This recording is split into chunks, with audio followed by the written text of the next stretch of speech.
வாங்க. எப்போத்துலேருந்து வேலைக்கு போக ஆரம்பித்தாங்க இவங்க?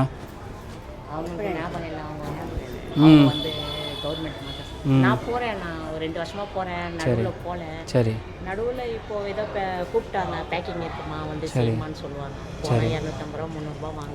இருட்டாக தானே இருக்கும். பரவாயில்ல, இருக்கட்டும். தற்செயலாக பார்க்கும்போது இது மாதிரி அக்கா இருக்காங்க, என்ன மாதிரி நடக்க முடியாது, நீங்கள் வீட்டுக்கு வாங்க அப்படின்னு சொன்னாங்க.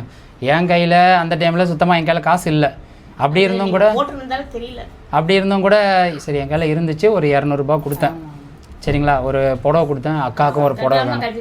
சூப்பராக இருக்குது அந்த புடவை தான், நல்லா இருக்குது. சரி, தற்செயலாக பார்க்கும்போது கேட்டாங்க, அக்காவுக்கும் போகணும், அக்காவுக்கும் நடக்க முடியாது அப்படின்போது சரி ஓகே ஏதாச்சும் பண்ணணும். ஆனால் நான் அவங்க கையில் சொன்னேன், இந்த மாதத்துக்குள்ளே உங்களுக்கு நான் ஏதாச்சும் ரெடி பண்ணி தரேன். ஆனால் வந்து அந்த இதில் வந்து வீடியோ போட்டேன், அந்த அளவுக்கு வந்து யாரும் வந்து இது பண்ணல. ஒருத்தர்கிட்ட நான் கேட்டேன், இந்த மாதிரி அவங்களுக்கு வேணும் வாடகைலாம், உங்களோட கோரிக்கை என்ன இருக்குன்னு அதில் நீங்கள் சொல்லுங்கள். அழுவலாம் கூடாதுங்க, அதெல்லாம் அழுவக்கூடாது. முடியல. சரி, அக்கா இருக்காங்க அங்கே, அவங்க வந்து உதவி வந்து ஏதோ வருவாங்க போவாங்க, மற்றபடிலாம் நான் தான் செய்யணும்ண்ணா. என்ன செய்யறது, ஏதோ ஒரு வீடு இருந்துச்சானா நிம்மதியாக சாப்பிட்டோமா இல்லைன்னு படுக்கலாம். இது யோசிக்கிறது அது யோசிக்கிறது இவ்வளோ கஷ்டம் இருக்குது. உடம்பு பார்க்கணும், என்ன பென்ஷன் வந்தாலும் அது எங்கே பார்த்தோம் சொல்லுங்கண்ணா. பென்ஷன் மாதம் எவ்வளோமா வருது?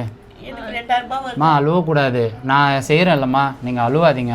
உங்களுக்கு என்ன 500 ரூபாய் வருதுன்னா சரி, அதில் வந்து 50 ரூபாய் இதெல்லாம் வந்து வாடகை கட்டுறதுக்கே பத்தாது. சரிங்கம்மா, அழுவாதீங்க. என்னால் முடிஞ்சதே இன்னும் கூட நான் நல்லா செய்வேன், கண்டிப்பாக செய்கிறேன். சரிங்களா, உங்களுக்கான உதவி கண்டிப்பாக உங்களை தேடி வரும். சரியா, இந்தாங்க வாங்கிக்கோங்க. இதில் 12,000 ரூபா இருக்குது, வாங்கிக்கோங்க. 3 பேர் சேர்ந்து வாங்கிக்கோங்க. 12,000 ரூபா இருக்குது, இதில் 12,000 ரூபா இருக்குது. இது அவங்களுக்கான பணம், எல்லாம் உங்களால் தான். நீங்கள் எப்படி எந்த சூழ்நிலை கொடுத்தீங்களோ, எங்கள் சொந்தக்காரங்க கூட யாரும் செய்ய மாட்டாங்க எங்களுக்கு. 2023 அவ்வளோ தண்ணி வந்தது, எங்கள் சர்ச்சில் தான் கூட்டம் போய் படுக்க வச்சாங்க, உட்கார வச்சாங்க. கொரோனா டைமில் கூட எதிர்க்க மேலேருந்து பார்ப்பாங்க, அப்போ கூட அவங்கக்கிட்ட 1 ரூபா கேட்க மாட்டேன். ரோட்டில் போகிறவங்க உதவி செஞ்சுட்டு போவாங்க எங்களுக்கு. இப்போ நீங்கள் செய்கிறீங்க எங்கள் அண்ணன் தம்பி மாதிரி, ரொம்ப நன்றி. கண்டிப்பாக அதெல்லாம் ஒன்றே இல்லை. வந்து விதை போட்டது மட்டும் தான் நான், இது விளைச்சது எல்லாமே அவங்க தான். அவங்க உங்களோட வீடியோஸ் எல்லாமே ஷேர் பண்ணவே தான் வந்து உங்களுக்கு ஹெல்ப் பண்ணணும்னு நிறைய பேர் இருக்காங்க.